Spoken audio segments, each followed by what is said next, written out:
ఓకేనా సోదరా?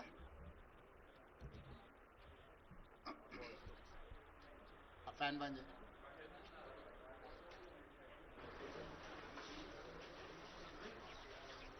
మీడియా మిత్రులకు నమస్కారం. ఈ ప్రత్యేక పత్రికా సమావేశంలో పిసిసి అధ్యక్షులు మహేష్ కుమార్ గౌడ్ గారు, ఉప ముఖ్యమంత్రి బట్టి విక్రమార్క గారు, పెద్దలు ఉత్తమ్ కుమార్ రెడ్డి గారు, తుమ్మల నాగేశ్వరరావు గారు, శ్రీధర్ బాబు గారు, సీతక్క, పొంగులేటి శ్రీనివాసరెడ్డి గారు, పొన్నం ప్రభాకర్ గారు, వివేక్ వెంకటస్వామి గారు, వాకిటి శ్రీహరి గారు, కవ్వంపల్లి సత్యనారాయణ గారు, మేడ్పల్లి సత్యం గారు, ఈ పత్రికా సమావేశంలో ఇండియా కూటమి ఉపరాష్ట్రపతి అభ్యర్థిగా జస్టిస్ సుదర్శన్ రెడ్డిని ప్రకటించడము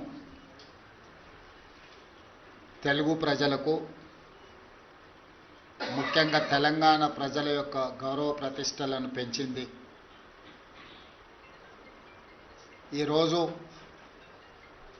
దేశ రాజకీయాలలో ఒక పక్కన రాజ్యాంగాన్ని మార్చాలి, రిజర్వేషన్లను రద్దు చేయాలి, ఎన్నికల్లో నెగ్గాలి అంటే ఎన్నికల కమిషన్ను కూడా దుర్వినియోగపరిచి బ్రతికున్న ఓటర్లను చనిపోయినట్టుగా, లేని ఓటర్లను ఉన్నట్టుగా నమోదు చేసి ప్రజాస్వామ్య ప్రక్రియను అపహాస్యం చేస్తున్న ఎన్డీఏ ఒక పక్కన, మహాత్మా గాంధీ గారి స్ఫూర్తితో సాధించుకున్న ప్రజాస్వామ్యం, శాంతియుతంగా ప్రపంచాన్నే జయించవచ్చు అని ఆదర్శంగా నిలబడిన మహాత్మా గాంధీ గారి స్ఫూర్తితో డాక్టర్ బాబాసాహెబ్ అంబేద్కర్ గారు అందించిన రాజ్యాంగాన్ని రక్షించడం, రాజ్యాంగ స్ఫూర్తిని కొనసాగించడం, రాజ్యాంగబద్ధమైన సంస్థల్ని పరిరక్షించడం, ఇండియా కూటమి ఈరోజు ఇంకొక పక్కన. అందుకే రాజ్యాంగ వ్యతిరేకులైన, రాజ్యాంగాన్ని రద్దు చేయాలని కుట్రలు చేస్తున్న వాళ్లను ఈ ఉపరాష్ట్రపతి ఎన్నికల్లో ఓడించడానికి ఇండియా కూటమి రాజకీయ పార్టీలకు అతీతంగా, రాజకీయాలతో సంబంధం లేని ఒక వ్యవసాయ రైతు కుటుంబంలో జన్మించిన తెలంగాణ బిడ్డ, ఉస్మానియా యూనివర్సిటీ పట్టభద్రుడు, తెలంగాణ హైకోర్టు జడ్జిగా, ఇతర రాష్ట్రాలలో చీఫ్ జస్టిస్గా, సుప్రీంకోర్టు జస్టిస్గా సుదీర్ఘకాలం సేవలను అందించి రాజ్యాంగాన్ని పరిరక్షించడమే కాదు, రాజ్యాంగ నిపుణుడిగా పేరుగాంచిన జస్టిస్ సుదర్శన్ రెడ్డిని ఈరోజు అభ్యర్థిగా ప్రకటించడం మనందరికీ గర్వకారణము. ఈరోజు వారిని గెలిపించవలసిన బాధ్యత ప్రతి తెలుగువాడి మీద ఉన్నది. దేశ రాజకీయాలను ప్రభావితం చేయగలిగిన, దేశ ఆర్థిక వ్యవస్థను ప్రపంచంతో పోటీ పడే విధంగా తీర్చిదిద్దిన పివి నరసింహారావు గారి తర్వాత మళ్ళీ తెలంగాణ ప్రాంతానికి జస్టిస్ సుదర్శన్ రెడ్డిని ఇండియా కూటమి ఉపరాష్ట్రపతి అభ్యర్థిగా ప్రకటించడం మనందరికీ గర్వకారణము. అందుకే ఈరోజు తెలంగాణ రాష్ట్ర ప్రభుత్వం తరఫున ఇండియా కూటమి రాజకీయాలకు అతీతంగా న్యాయ నిపుణుడు, న్యాయ కోవిదుడు జస్టిస్ సుదర్శన్ రెడ్డి గారిని అభ్యర్థిగా ప్రకటించడంతో రాజకీయాలకు అతీతంగా మనందరము ఏకం అవ్వాల్సిన సందర్భము.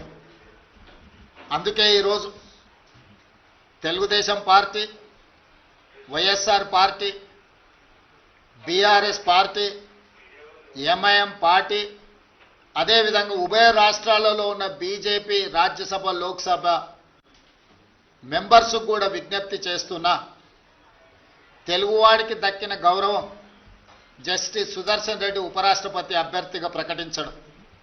అందుకే మనందరం కలిసికట్టుగా 42 మంది లోక్సభ సభ్యులు, 18 మంది రాజ్యసభ సభ్యులు, ఉభయ రాష్ట్రాలకు సంబంధించిన వాళ్ళందరం ఒక తాటి మీదకి వచ్చి జస్టిస్ సుదర్శన్ రెడ్డి గెలుపులో భాగస్వాములు కావాలి. జస్టిస్ సుదర్శన్ రెడ్డిని గెలిపించవలసిన బాధ్యత మన అందరి మీద ఉన్నది. కాబట్టి చంద్రబాబు నాయుడు గారిని, చంద్రశేఖరరావు గారిని, వైఎస్ జగన్మోహన్ రెడ్డి గారిని, జనసేన అధ్యక్షుడు పవన్ కళ్యాణ్ గారిని, ఎంఐఎం పార్టీ అధ్యక్షుడు అసదుద్దీన్ ఓవైసీ గారిని, అదేవిధంగా ఉభయ కమ్యూనిస్టు పార్టీలు ఈ రాష్ట్రాల నుంచి ప్రాతినిధ్యం లేకపోయినా ఇతర రాష్ట్రాలలో కమ్యూనిస్టు ప్రాతినిధ్యం ఉన్నది కాబట్టి ఆయా పార్టీలను కూడా తెలుగు వాళ్ళుగా మన వాళ్ళు సంప్రదించి మద్దతు కూడగట్టి జస్టిస్ సుదర్శన్ రెడ్డి గారి గెలుపు కోసం పని చేయాలి.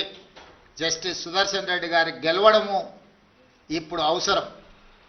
ఎందుకంటే రాజ్యాంగాన్ని పరిరక్షించాలంటే న్యాయ నిపుణులు, న్యాయ కోవిదులు రాజ్యాంగాన్ని ప్రజలకు ఆ స్ఫూర్తిని అందించడానికి ఉపరాష్ట్రపతిగా ఉంటే ఇది దేశ ప్రజలకు ప్రయోజనం చేకూరుతుంది, ప్రజాస్వామ్యం కాపాడబడుతుంది. అందుకే ప్రజాస్వామ్యాన్ని పరిరక్షించడానికి రాజకీయాలకు అతీతంగా మనందరం ఏకమై జస్టిస్ సుదర్శన్ రెడ్డి గారిని గెలిపించాల్సిన అవసరం ఉంది. వారికి మద్దతు ఇవ్వవలసిందిగా ఉభయ తెలుగు రాష్ట్రాలలో ఉన్న రాజకీయ పార్టీలను, వాటి నాయకత్వాన్ని ఈరోజు తెలంగాణ కాంగ్రెస్ పార్టీ తరఫున, మంత్రివర్గం తరఫున వారందరూ కూడా నేను విజ్ఞప్తి చేస్తున్నా.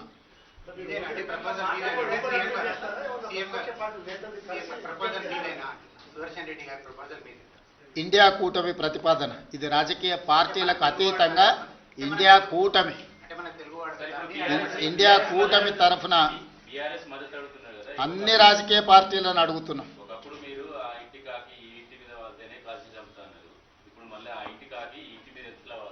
ఇది ఇండియా కూటమి. జస్టిస్ సుదర్శన్ రెడ్డి గారు కాంగ్రెస్ పార్టీ కాదు. అందుకే మీకు మొట్టమొదటి ఓపెనింగ్ రిమార్క్స్లోనే చెప్పిన జస్టిస్ సుదర్శన్ రెడ్డి కాంగ్రెస్ పార్టీ ప్రతినిధి కాదు, కాంగ్రెస్ పార్టీ సభ్యుడు కాదు, కాంగ్రెస్ పార్టీ ఒకటే ప్రతిపాదించిన అభ్యర్థి కాదు. ఇండియా కూటమి ప్రజాస్వామ్యాన్ని పరిరక్షించడానికి న్యాయ నిపుణుడు, న్యాయ కోవిదుడైన జస్టిస్ సుదర్శన్ రెడ్డిని ప్రతిపాదించారు. వారికి ఏ రాజకీయ పార్టీతో సంబంధం కానీ, అనుబంధం కానీ, సభ్యత్వం కానీ లేదు. పార్టీలకు అతీతంగా జస్టిస్ సుదర్శన్ రెడ్డి గారిని గెలిపించాల్సిన బాధ్యత ప్రతి తెలుగువాడి మీద ఉన్నది. అందుకే ఈరోజు తెలుగు భాషను ప్రాచీన భాషగా గుర్తించాలనుకున్నప్పుడు అందరం ఏకమైనం.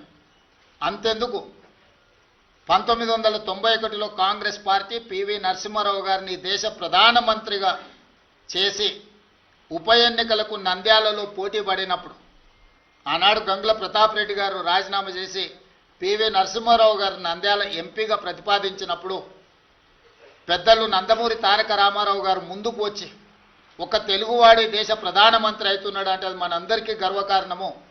ఎన్నికల్లో తెలుగుదేశం పార్టీ ప్రధాన ప్రతిపక్షంగా పోటీ పెట్టడం లేదు, అందుకే పివి నరసింహారావు గారిని గెలిపించండి అని చెప్పి ఆ రోజు నందమూరి తారక రామారావు గారు ముందుకు వచ్చిండ్రు. సిద్ధాంతపరంగా వైరుధ్యం ఉన్న కాంగ్రెస్, తెలుగుదేశం ఆనాడు ఎన్టీ రామారావు గారు పివి నరసింహారావు గారికి సంపూర్ణమైన మద్దతును పలికి వారి గెలుపుకు పూర్తిగా సహకరించి రాజకీయ విజ్ఞతను ప్రదర్శించారు. ఈరోజు తెలుగు వాళ్ళందరూ కూడా ఎన్టీ రామారావు గారిని ఆదర్శంగా తీసుకొని రాజకీయ విజ్ఞతను ప్రదర్శించి ఒక తెలుగువాడు ఉపరాష్ట్రపతి అయ్యే అవకాశం వచ్చింది. ఈనాడు వారు ఉపరాష్ట్రపతిగా నెగ్గితే భవిష్యత్తులో వారు రాష్ట్రపతి అవ్వడానికి కూడా అవకాశం ఉంటుంది. మళ్ళీ నీలం సంజీవరెడ్డి తర్వాత పివి నరసింహారావు గారి తర్వాత తెలుగు రాష్ట్రాల నుంచి ఒక గొప్ప అవకాశం మన అందరికీ గౌరవం దక్కే అవకాశం ఉంది. అందుకే ఈరోజు మనందరం ఈ చర్చలు, మీరు అడిగే ప్రశ్నలు, చర్చలు ఇవన్నీ కాంగ్రెస్ పార్టీకి సంబంధించినవి. కాబట్టి ఈరోజు వివాదాలకు సంబంధించిన ప్రశ్నల కంటే విజ్ఞతతో కూడుకున్న విధానంతో మనందరం ముందుకు వెళ్ళాలి. మనందరం కూడా విజ్ఞత ప్రదర్శించాలి. మనందరం ఏకమై ప్రజాస్వామ్యాన్ని కాపాడుకోవాలి. ఈరోజు రాజ్యాంగాన్ని పరిరక్షించాలి అంటే రాజ్యాంగ నిపుణుడు, న్యాయ కోవిదుడు ఉపరాష్ట్రపతికి ఉంటే అందరికీ గౌరవంగా ఉంటుంది, ఈ దేశానికి అంతిమంగా మేలు జరుగుతుంది. కాబట్టి వివాదాస్పదమైన ప్రశ్నలు కానీ వివాదాస్పదమైన అంశాలకు ఈరోజు పత్రికా సమావేశంలో తావు లేదు. అందుకే పాత్రికేయ మిత్రులకు కూడా నా విజ్ఞప్తి, మీ ఆలోచనలు ఏవైనా ఉన్నా మీ భిన్నాభిప్రాయాలను కూడా పక్కన పెట్టి మీరందరూ కూడా కలిసికట్టుగా జస్టిస్ సుదర్శన్ రెడ్డి గారికి మద్దతు ఇవ్వాల్సిందిగా మీ అందరికి కూడా విజ్ఞప్తి చేస్తున్నా.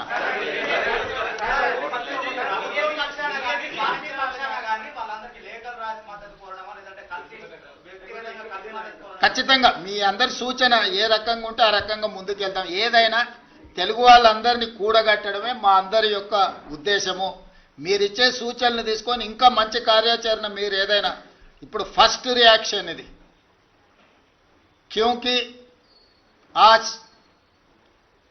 उपराष्ट्रपति चुनाव में एक किसान परिवार तेलंगाना छोटे गांव से खुद के गांव में पाठशाला नहीं है तो अगले गांव में जाकर पढ़ाई लिखाई करके उस्मानिया यूनिवर्सिटी से लॉ ग्रेजुएट बनकर हाई कोर्ट जज of Andhra Pradesh, Goa Lokayukta chairman, supreme court justice तक एक तेलंगाना किसान का लड़का उतना दूर पहुंच गए. आज India alliance justice Sudarshan Reddy को अपने तरफ से उम्मीदवार बनाए. इसीलिए आज हमारे कैबिनेट और कांग्रेस पार्टी तेलंगाना के जनता की ओर से और तेलुगु जाति के तरफ से हमारी गुजारिश ये है कि Telugu Desam, Jana Sena, YSR, BRS and MIM सब राजनीतिक दल नेता लोगों से एक ही गुजारिश है, हम सब लोग इकट्ठा होकर जस्टिस सुदर्शन रेड्डी जीतने के लिए कोशिश करना. क्योंकि पीवी नरसिंह राव जी के बाद ऐसा मौका नहीं मिला तेलंगाना की ओर से. इसीलिए आज इंडिया अलायंस के उम्मीदवार कोई राजनीतिक दल से उनका कोई लेना देना नहीं है, वो लीगल एक्सपर्ट, कॉन्स्टिट्यूशनल एक्सपर्ट, लगातार देश के लिए सेवा किए. ऐसे जस्टिस सुदर्शन रेड्डी को आज के तारीख में हम सब लोग मिलकर मदद देने का जरूरत है. जिस दिन पीवी नरसिंह राव जी इस देश की प्रधानमंत्री बने उस दिन तेलुगुदेशम पार्टी अध्यक्ष एनटी रामाराव जी ने नंद्याल बाई इलेक्शन चुनाव में किसी उम्मीदवार को खड़ा नहीं किए, क्योंकि एक तेलुगु प्राइड पीवी नरसिंह राव इस देश के प्रधानमंत्री बने तो हमारे सबका विकास, हमारा सबका पहचान. इसीलिए उस दिन जो एनटी रामाराव ने जो निर्णय लिया पीवी नरसिंह राव जी को मदद किए, आज भी तेलंगाना की ओर से मेरा एक ही गुजारिश है, justice Sudarshan Reddy non political, non controversial and legal expert, हम सब लोग उनको मदद देना. आने वाले चुनाव में उनको जिताने के लिए मैं गुजारिश कर रहा हूं.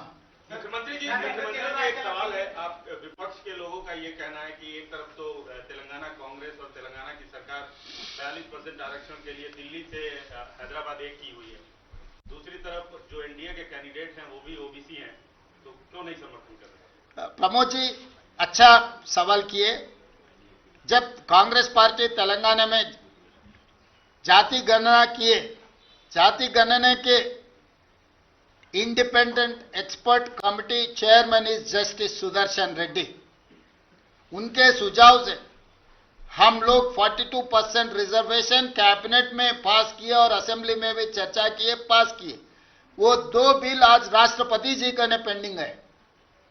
दूसरी तरफ जो एनडीए संविधान के खिलाफ, संविधान को बदलने के लिए, आरक्षण को हटाने के लिए ओबीसी रिजर्वेशन 42% रोककर ओबीसी को अन्याय करने के लिए जहां पर कोशिश कर रहा है, उनके उम्मीदवार राधा कृष्णन पर justice Sudarshan Reddy independent expert committee chairman for OBC reservation, उनका जाति नहीं है, उनका निर्णय ओबीसी पक्ष में है. इसीलिए आप सब लोगों से, जितने लोग ओबीसी के पक्ष में खड़ा कर रहना चाहता है, सुदर्शन रेड्डी के साथ जोड़ना है, क्योंकि Sudarshan Reddy ji independent experts committee chairman, he has done lot of efforts for OBC reservation to increase up to 42%. He has given all those suggestions, education, employment, political reservation, ये सब चीजों के लिए सुदर्शन रेड्डी ने मदद की, वो official independent experts committee chairman. इसीलिए कांग्रेस पार्टी वो इंडिपेंडेंट एक्सपर्ट कमिटी चेयरमैन आज भी is expert, is legal expert, is constitutional expert. इसीलिए हम लोग उनको उम्मीदवार खड़ा किए, इसीलिए हम सब लोग उनको मदद दे रहे हैं। राधा कृष्णन जी अगर जीत गए तो ओबीसी को अन्याय हो जाएंगे, 42% रिजर्वेशन सोच भी नहीं सकते। मगर वही सुदर्शन रेड्डी अगर वाइस प्रेसिडेंट बन गए तो हमारे 42% मिलने वाले। इसीलिए सबसे ज्यादा लाभ ओबीसीओं को सुदर्शन रेड्डी जीत में है। इसीलिए प्रमोद जी आप सब लोग इकट्ठा होकर इस बार हमको मदद देना है।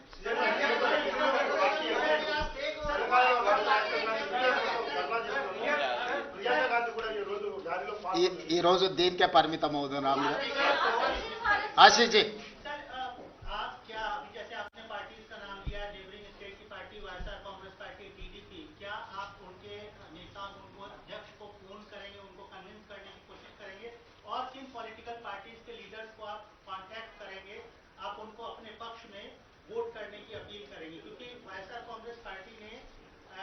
एनडीए के पक्ष में अपना समर्थन जताया है, टीडीपी ऑलरेडी एनडीए के पक्ष में है, आप उनका नाम ले रहे हैं तो क्या उनको फोन कर आप कन्विंस करने की कोशिश करेंगे? 21 तारीख सुदर्शन रेड्डी जी का नॉमिनेशन है। नॉमिनेशन होने के बाद हम लोग सबसे दिल्ली से सुझाव लेंगे।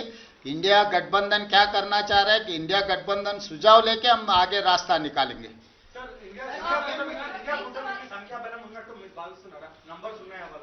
ఆత్మ ప్రబోధానుసారము ఓటేయండి అని విజ్ఞప్తి చేస్తున్నాము। ఈరోజు ఆత్మ ప్రబోధానుసారము రాజ్యాంగాన్ని రక్షించాలి అనుకున్నప్పుడు ఖచ్చితంగా సుదర్శన్ రెడ్డి గారు గెలుస్తారు। ఈరోజు సుదర్శన్ రెడ్డి గారి గెలుపు రాజ్యాంగం పరిరక్షించబడుతుంది। ఎన్డీఏ ఒకవేళ గెలిస్తే రాజ్యాంగాన్ని మార్చడమే కాకుండా రిజర్వేషన్లను కూడా రద్దు చేస్తారు, అది వేగంగా అమలు జరుగుతుంది। అందుకే ఈరోజు ఇండియా కూటమి అన్ని రకాల ప్రయత్నాలు చేస్తుంది, అందరి మద్దతు కూడగట్టే ప్రయత్నం చేస్తుంది।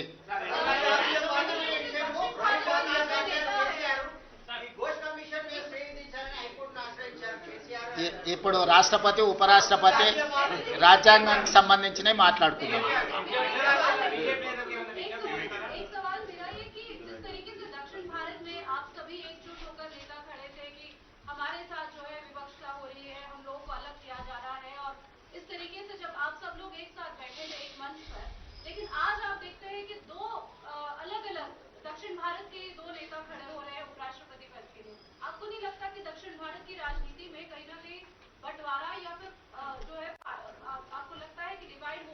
नहीं, ऐसा नहीं है, क्योंकि दक्षिण भारत से जो भी प्रतिनिधि बनने वाले वो इंडिया पक्ष में रहना है। क्योंकि आज दक्षिण भारत को विभाजन करने में भाषा पे और प्रांत के नाम पे जो विभाजन करने वाले उनके खिलाफ लड़ रहे, हम देश को जोड़ने के लिए कोशिश कर रहे हैं। क्योंकि आज आप चुनाव में देख रहे हैं, इलेक्शन कमीशन का एटीट्यूड भी आप देखे तो महाराष्ट्र में 4 महीने में 1 करोड़ वोट जमा कर दिए, बिहार में अभी चुनाव है, कुछ कम 55 लाख वोट निकाल दिए। तो ऐसे समय पर जो संविधान को बचाने वाले हैं उनके साथ में जोड़ना है। ये नॉर्थ साउथ की मामला नहीं है, ये संविधान की मामला है, संविधान को आगे लेकर जाना है। इसीलिए हम लोग, ये हमारा सबसे एक ही गुजारिश है, इंडिया गठबंधन बंगाल में है, दिल्ली में है, गुजरात में भी है, सब जगह में है। तो ये सवाल नॉर्थ और साउथ का नहीं है, ये सवाल ऐसे है कि संविधान बचाने वाले, संविधान को हटाने वाले के बीच में ये चुनाव है। नहीं, ये तेलंगाना वर्सेस तमिलनाडु नहीं है, संविधान को बचाने वाले, संविधान को हटाने वाले दोनों के बीच में ये चुनाव लड़ाई हो रहा है।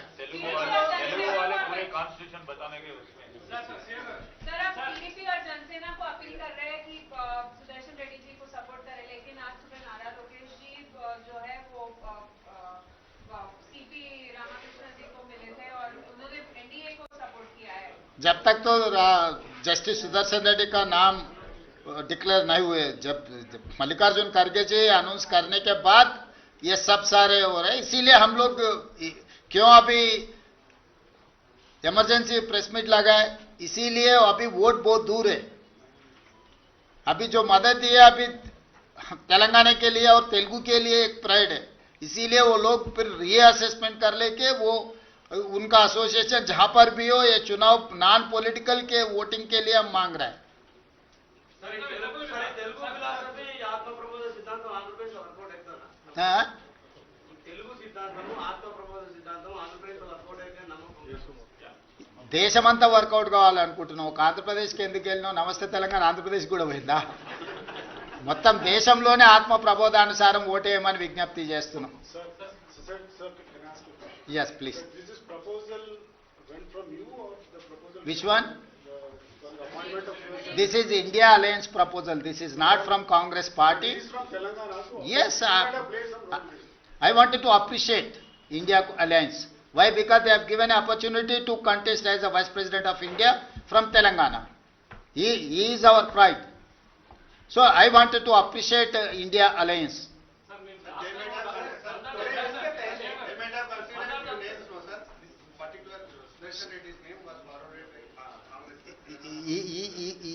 He doesn't have any membership in Congress party. He is a common candidate for India Alliance. గత అనుభవం ఒకటి ఉంది. తెలుగు వారే ఒకే రాష్ట్రం నుంచి రాష్ట్రపతి పోటీ పడ్డప్పుడు మీరన్న ఆత్మ ప్రబోధంతో ఓటేసినప్పుడు ఆత్మ ప్రబోధంతో వివి గిరి గారు గెలిచిండ్రు. ఎస్, ఒకే రాష్ట్రం నుంచి తెలుగు వారు అవును సౌత్ కాకుండా ఒకే రాష్ట్రం నుంచి కూడా అవును అనుభవం. కరెక్ట్. అందుకే ఒక ప్రత్యేకమైన సందర్భం ఇది. ఈ ప్రత్యేకమైన సందర్భంలో ప్రత్యేకమైన నిర్ణయాలు ప్రత్యేకమైన ఫలితాలు వస్తాయి. మీ అందరు కూడా మద్దతు ఇవ్వాలి అనేది, వివాదాలకు అతీతంగా మీ అందరు మద్దతు ఇవ్వాలి.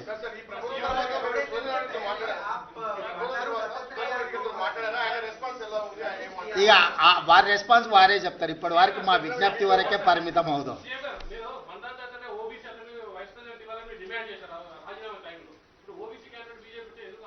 శ్రీకాంత్, ఇప్పుడు మీరు నేను చెప్పింది విననట్టు ఉన్నారు. మేము తెలంగాణ రాష్ట్రంలో మొత్తం జనాభా లెక్కలేసి బలహీన వర్గాల లెక్కలు తేల్చి బలహీన వర్గాలకు 42% రిజర్వేషన్లు ఇవ్వాలని నిర్ణయం తీసుకున్నది ఇండిపెండెంట్ ఎక్స్పర్ట్స్ కమిటీ సూచన మేరకు. ఆ ఇండిపెండెంట్ ఎక్స్పర్ట్ కమిటీ చైర్మనే జస్టిస్ సుదర్శన్ రెడ్డి. ఆయన బలమైన బలహీన వర్గాల గొంతుక. ఈరోజు ఎన్డీఏ ప్రతిపాదించిన అతను రాజ్యాంగానికే వ్యతిరేకం. రాజ్యాంగాన్ని మార్చాలని, రిజర్వేషన్లు రద్దు చేయాలని, 42% రిజర్వేషన్లు రాష్ట్రపతి దగ్గర పెండింగ్ ఉన్న బిల్లులను అడ్డుకుంటున్న మోడీ ప్రతినిధి. సో బలహీన వర్గాలకు సంబంధించిన వ్యక్తి, బలహీన వర్గాలకు అండగా నిలబడే వ్యక్తి. సో బలహీన వర్గాలకు అండగా నిలబడే వ్యక్తి జస్టిస్ సుదర్శన్ రెడ్డి. రీసెంట్గా ఆయన ఇండిపెండెంట్ ఎక్స్పర్ట్స్ కమిటీ చైర్మన్గా బలహీన వర్గాలకు విద్యలో, ఉద్యోగాలలో, రాజకీయాలలో ఏ విధమైన రిజర్వేషన్లు అందించాలనో ఒక గొప్ప సూచన చేసిన వ్యక్తి. కాబట్టి బలహీన వర్గాల పక్కన నిలబడ్డ జస్టిస్ సుదర్శన్ రెడ్డి గారు పక్కన నిలబడడం అనేది మనందరి యొక్క నైతిక ధర్మము.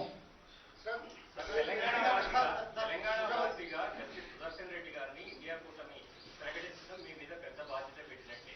దానికి ఎలాంటి ప్రణాళికతో మద్దతు కూడగట్టే ప్రక్రియ ఇగో ఇదే ప్రణాళిక. అందరు ఇంతమందిని కూడగట్టి ఈరోజు మీ అందరి దగ్గరకు వచ్చి మొదటి మిమ్మల్ని విజ్ఞప్తి అప్పీల్ చేయడం ద్వారా ఈరోజు మొదటి అడుగు ముందుకు వేసినాం. అందుకే ఒక్క నిమిషం కూడా ఆలోచన చేయలే, ఎంబడే నిర్ణయం తీసుకొని ముందుకు వచ్చేసినాం. వివిధ పార్టీలు ప్రపోజ్ చేశారు కదా, మీరందరూ వేయింది.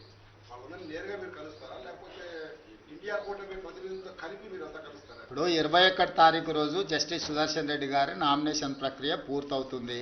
ఆ తర్వాత ఇండియా కూటమిలో కూర్చొని చర్చించుకొని భవిష్యత్ కార్యాచరణ ఏ విధంగా ఉండాలనో అందరి సలహా సూచనలు తీసుకొని ముందుకు వెళ్తాం. మొట్టమొదటి ప్రయత్నంగా మన వాళ్ళందరికీ నేను విజ్ఞప్తి చేస్తున్నాం, మనందరం ఒకటిగా ఉందాం, మన వాడిని గెలిపించుకుందాం. సింపుల్. దీంట్లో ఇంకా వేరే శశపిశలకు తావులేదు. ఎన్టీ రామారావు గారిని ఆదర్శంగా తీసుకొని ఆనాడు పివి నరసింహారావు గారి దేశ ప్రధానమంత్రిగా ఉన్నప్పుడు ఉప ఎన్నికలలో నంద్యాలలో ఎన్టీ రామారావు గారు ఒక స్ఫూర్తిని, రాజకీయ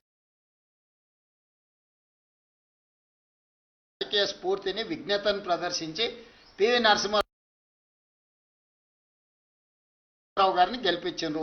ఈరోజు ఎన్టీ రామారావు గారిని స్ఫూర్తిగా తీసుకొని అందరూ కలిసికట్టుగా జస్టిస్ సుదర్శన్ రెడ్డి గారికి అండగా నిలబడాల్సిందిగా మేము విజ్ఞప్తి చేస్తున్నాం. ధన్యవాదాలు.